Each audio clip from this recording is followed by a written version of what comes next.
भूलिका से विश्वनाथ भगवान की जय।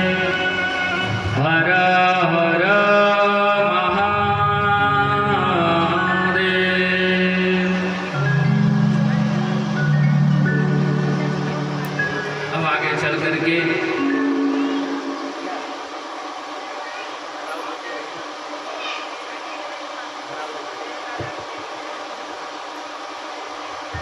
अब आगे चल करके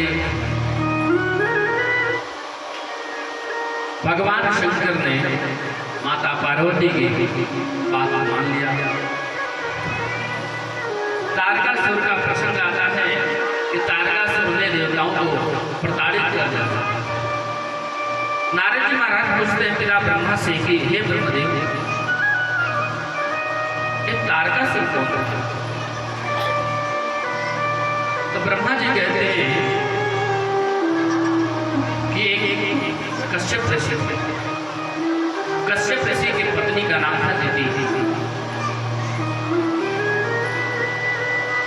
एक बार की बात है, सायंकालीन का मंदिर था और आपको पता है सायंकालीन का जो मेला होता है, जो इस समय ये जो मेला भी चल रही है, इस सायंकालीन के मेले में भगवान शंकर के शिवगण विचरण करते रहते हैं। भगवान शंकर के गण विचरण करते रहते हैं। कौन भजन कर रहा है, कौन नहीं कर रहा है, कौन पाप कर रहा है। एक बार दिति ने काम भावना से कश्यप ऋषि को बहुत जोर दिया। कश्यप ऋषि बोले ये गोद होली का बेला है, ये समय अच्छा नहीं है, ये भगवान शंकर के शिव के गणों का विचरण का समय है, नहीं माने।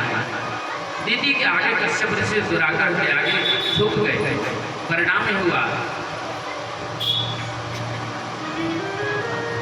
लेकिन यहाँ कश्यप ने दिति को श्राप दे दिया कि जाओ, मेरे वादे का अनादर तुमने किया है, तुम्हारे पुत्र तो उत्पन्न होंगे, दो पुत्र तुम्हारे जरूर जन्म लेंगे, लेकिन दोनों पुत्र राक्षस हो जाए, दोनों पुत्र राक्षस होंगे।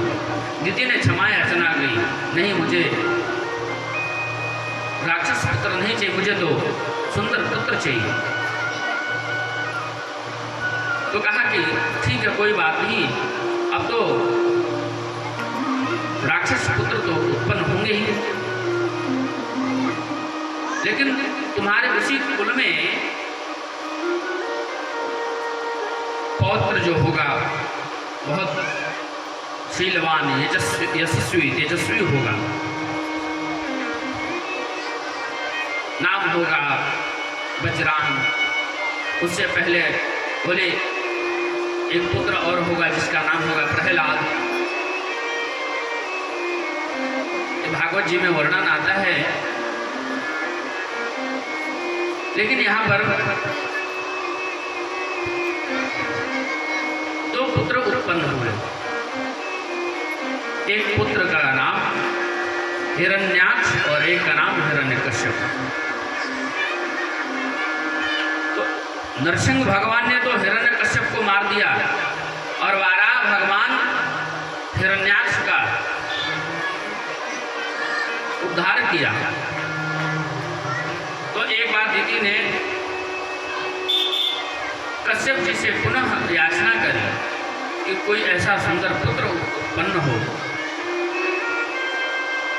लेकिन आगे चल के दिति के गर्भ पर इंद्र ने वज्र से प्रहार कर दिया। अभी तो वह गर्भ विनष्ट तो नहीं हुआ, किंतु व्रत के प्रभाव से उसका गर्भ मरा नहीं, रक्षा हुआ। और अंत में बाद में दिति ने 49 पुत्रों को जन्म दिया। कश्यप ने कहा, हे दिति, यदि तुम ब्रह्मा के 10,000 वर्ष तक कठोर तप करोगी तो तुम्हारे गर्भ में पुनः महापराक्रमी पुत्र उत्पन्न होगा। दिति ने तपस्या पूर्ण करी, 10,000 तक तपस्या किया। तपस्या करने के बाद एक सुंदर पुत्र को जन्म दिया और उस पुत्र का नाम हुआ वज्रांग। दिति की आज्ञा से देवराज इंद्र को दंडित किया वज्रांग ने, क्योंकि वज्रांग इंद्र ने दिति के गर्भ पर प्रहार किया था। उसी का बदला लेने के लिए दिति ने वज्रांग को आदेश दिया और इंद्र को दंडित किया वज्रांग ने। आगे चल के ब्रह्मा जी ने वज्रांग का विवाह वारांगी से कराया। वज्रांग तो सात्विक भाव से रहने वाला और वारांगी भी वज्रांग की सेवा में तत्पर रहती थी। सेवा से संतुष्ट होकर के एक बार वज्रांग ने कहा, हे देवी वरदान मांगो, मैं तुमसे प्रसन्न हूँ। तो वारांगी ने कहा, हे स्वामी, मुझे ऐसा पुत्र दीजिए जो तीनों लोकों को जीतने वाला हो और इंद्र को दंडित करने वाला हो। तब वज्रांग भ्रम में पड़ गया कि मैं देवताओं से कैसे विरोध कर सकता हूँ। लेकिन एक संकट और है। वज्रांग सोचता है कि अगर ये मेरी धर्म पत्नी है और अगर मैं अपने प्रिया का, अपने पत्नी का अगर मनोरथ नहीं पूर्ण करता हूँ तो मुझे नरक में जाना पड़ेगा।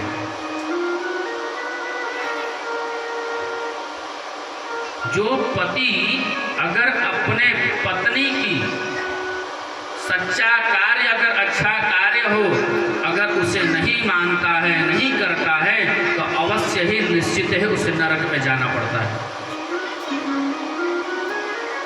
ये बात जान जाइए। और पत्नी के लिए भी है, पत्नी के लिए भी है कि पति ही उसके लिए सर्वोत्तम गुरु है, पति है भगवान है। और पत्नी को अपने पति का हर शब्द, हर वाक्य अच्छे सुविचार मानना चाहिए, नहीं तो वह भी नरक की गामी बनती है। ये नहीं कि पति के लिए ही, एक पुरुष के लिए ही दिया है, पत्नी के लिए, स्त्री के लिए भी दिया गया है। तब आगे चल करके तदनंतर में वज्रांग ने कठोर तपस्या किया, ब्रह्मा जी को प्रकट करके और वरदान मांगा। वज्रांग ने कहा,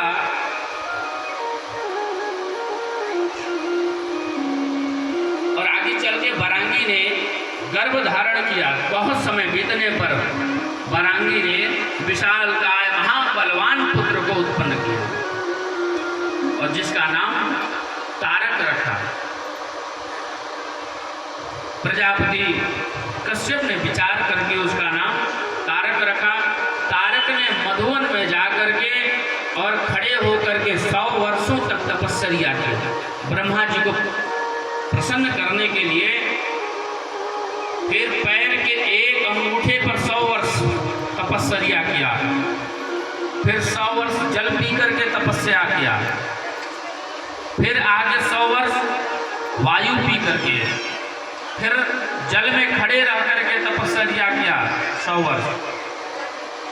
फिर 100 वर्ष स्थंडिल पर खड़ा होकर के, 100 वर्ष अग्नि के बीच में खड़े होकर के, चारों तरफ अग्नि जला करके बीच में खड़ा होकर के तपस्या किया। 100 वर्ष अपना मुख नीचे करके तपस्या किया। कौन किया? तारक ने। फिर 100 वर्ष अपने हथेलियों पर, एक हाथ के हथेली पर खड़े होकर के तपस्या किया। आदमी 2 मिनट तक सिद्धांत नहीं खड़ा हो पाए, सोचो 100 वर्ष।